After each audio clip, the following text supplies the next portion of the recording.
Hello and welcome to our English news coming to you from Canal, Algérie. First, the top stories of the news. The President of the Republic, Commander-in-Chief of the Armed Forces, National Defense Minister Abdelmajid Tebboune, extends a condolences message to the family of Colonel Boutouaf Rabir, the commander of the Timimon military sector, following his death.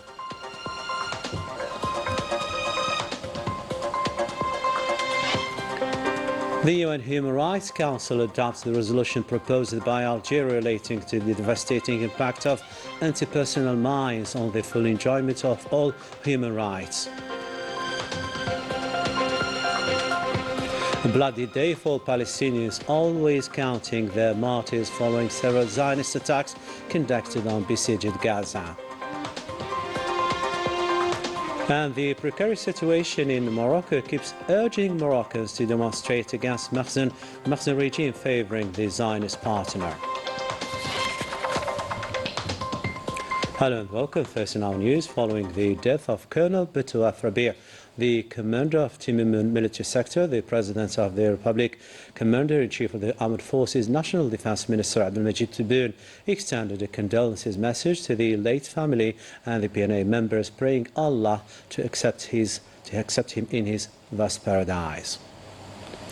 For his part, Army General Said Chingriha, Minister Delegate to the National Defense Minister, the PNA Chief of Staff extended a message of condolences to the late families and relatives, expressing his heartfelt sympathy, praying Allah to grant comfort to his family and accept him in his paradise. To Allah we belong and to him we shall return. The UN Human Rights Council unanimously adopted a resolution proposed by Algeria relating to the impact of anti-personnel mines on the full enjoyment of all human rights. This adoption coincides with the International Day for Mine Awareness and Assistance in Mine Action initiated by Algeria during its term 2022 and 2025. This resolution highlights the devastating impact of these mines on life, security, free movement of people, in addition to access to education and development, with a clear intent to its total ban. And let's now have a listen to the Algeria's permanent representative to the UN office and international organizations in Geneva, Rachid Beledhan, speaking about this resolution. In making this resolution, the main group should feel proud because it adopted a comprehensive, transparent and constructive approach based on open participatory consultations with all the delegations to ensure wide support to this initiative. We aim at unifying the Council around this vital issue beyond all political considerations because it demands full cooperation. Combating anti-personnel mines is a battle for human rights that cannot be fought efficiently without international cooperation and political commitment, in addition to concrete measures. Anti-personnel mines are a barbaric weapon with a lasting human toll. Despite international bans, millions remain buried along Western Sahara's sand wall planted by Moroccan forces, posing a constant threat to Sahrawis, whereas demining efforts remain grossly insufficient. Ayad Hou and Manal Mafa gives us more. Behind this wall of sand, also known as the Wall of Shame, lies one of the largest minefields in the world. Millions of explosives are buried along the sand wall, posing a major risk to the local population. Moroccan landmines continue to claim the lives of Sahrawi civilians, while the Makhzen refuses to sign international agreements aimed at eliminating this deadly weapon. These mines not only cause human and material damage, but also hinder economic and commercial activity in the Sahrawi territories. In Western Sahara, demining is crucial, especially for nomadic populations who travel frequently with their herds of goats and camels. They need to try to move safely across their territory. Since the ceasefire agreement signed in 1991, efforts have been made to clear certain areas. However, the Sahrawi National Mine Action Bureau reports that contamination levels remain high. In response to this situation, the Sahrawi people are calling for greater cooperation and the launch of an international demining campaign. The goal is to act across the entire territory on both the eastern and western sides of the Wall of Shame. Humanitarian and specialist organizations have expressed concern over the number of mines still buried along the wall. As estimated, 10 million anti-personnel and anti-tank mines remain hidden in Western Sahara, presenting a major humanitarian and security challenge for the region's inhabitants.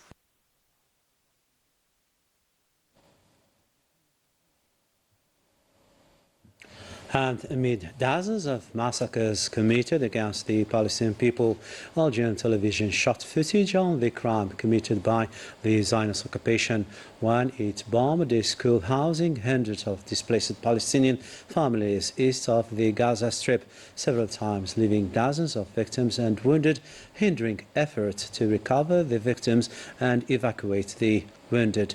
Wissam Bouzid and Laetitia Sadqawi report. Like many other victims, this helpless mother is looking for her children among the rubble. They are among 31 martyrs killed by the Zionist war machinery after striking the school east of Gaza.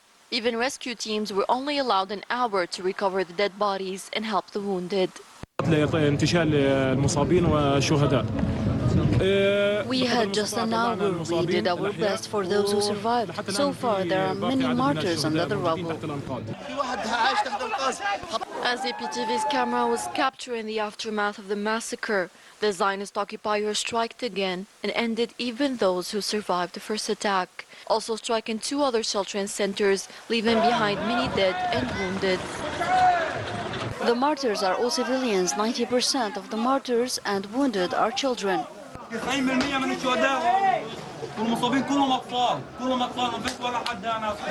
At the level of the Mamdan hospital, scenes are not much different. Displaced women and children who survived the horrors are mourning their loved ones.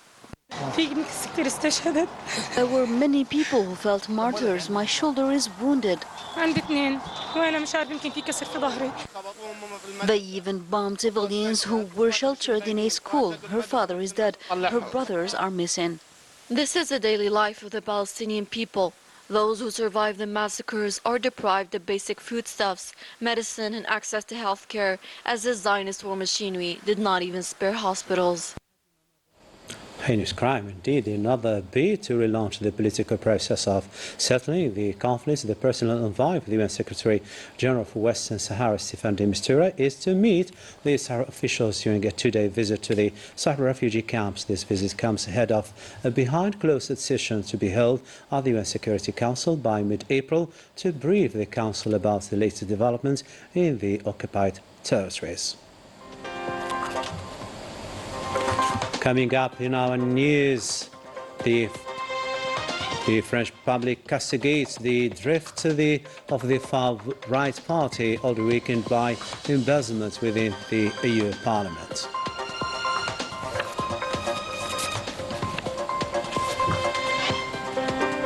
Welcome back to our news. At least 3 million more Moroccans have fallen into poverty since 2022.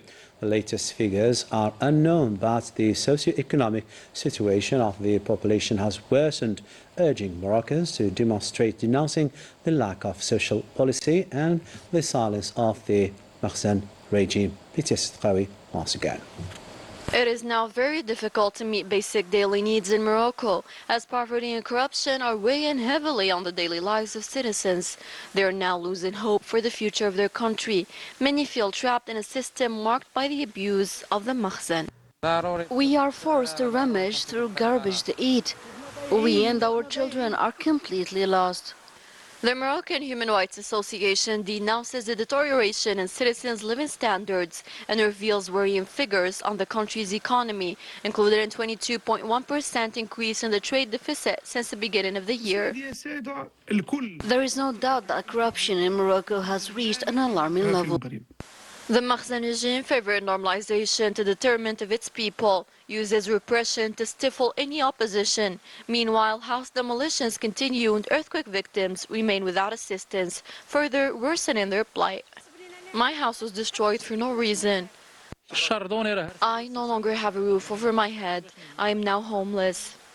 A policy of dismantling the social fabric is imposed by normalization in its laws against fundamental values and rights, thus promoting oppression and repression of the popular will. From Morocco to France, where public backlash is growing against the National Rally after party members were convicted of embezzling public funds. The far-right party, once a champion of strict justice, now faces accusations of political hypocrisy. Manal Mafa tells us more. Far-right attacks on the French justice system go beyond media and online platforms, now escalating to threats in a bid to mislead public opinion and distract them from the truth. Blatant legal violations by a party that claims to stand for justice expose deep contradictions. Ce qui est inadmissible dans cette affaire, ce sont les attaques. Personal attacks and threats against magistrates are unacceptable, acts that could lead to criminal prosecution. In a democracy, you cannot threat judges. It is punishable by law. Démocratie. Recent far-right scandals have exposed their true face to French society, revealing a political movement tainted by corruption that strikes at the heart of the state. While trying to reinvent itself, the far-right undermines justice, resorting to any means necessary in pursuit of power. Si demain les juges doivent se dire « je ne peux pas prendre une décision qui est conforme au droit », parce que ça va susciter des pétitions ou des rassemblements. If judges hesitate to make lawful decisions due to fear of petitions or protests, justice ceases to exist. Petitions and meetings are their right, but they also play the victim. None of this would exist without the National Rally's action. Violent rhetoric will only cause further harm than good. Desservira le RN bien plus que ça ne le servira. Mais je pense qu'il joue avec le feu. The far right is using every strategy to avoid judicial sanctions while facing growing political and popular mobilization. Since Le Pen's conviction, several judges handling the case have been threatened, and they are not alone. In France, 150 magistrates have received threats and 50 Back to Algerian sports now. GS Kabylie progressed to the second slot of the National Football Championship after beating the home side of US Khenchela with 1-0 as part of the 21st week of the Elite League. The goal was scored by Redouane Berkane. The game, bringing together US Biskrat, AS Mustaghanem, ended in a goals draw, while MC Oran defeated Parod AC with 2-0. أول هدف لصالح فريق مولودية وهران. مولودية وهران يفتتحون التسجيل. ظهار يضع الحمراوة في المقدمة. الحمراوة يتموقعون اللحظة في المقدمة بعد مرور 20 دقيقة لعب. مولودية وهران يفتتحون التسجيل تقريبا في نفس توقيت مباراة الذهاب. استعدنا عزيز هليل لتنفيذ هذه المخالفة ممتازة. توزيعة والهدف الثاني. زبير مطراني يتمكن من اقتناص الكرة وتسجيل ثاني الأهداف. المولودية الوهرانية وأبناء المولودية الوهرانية يضاف. Other games are to be played today. With this, we come to the end of our English news bulletin. Tomorrow, another day, other news. Keep tuning to our channel, and bye-bye for now.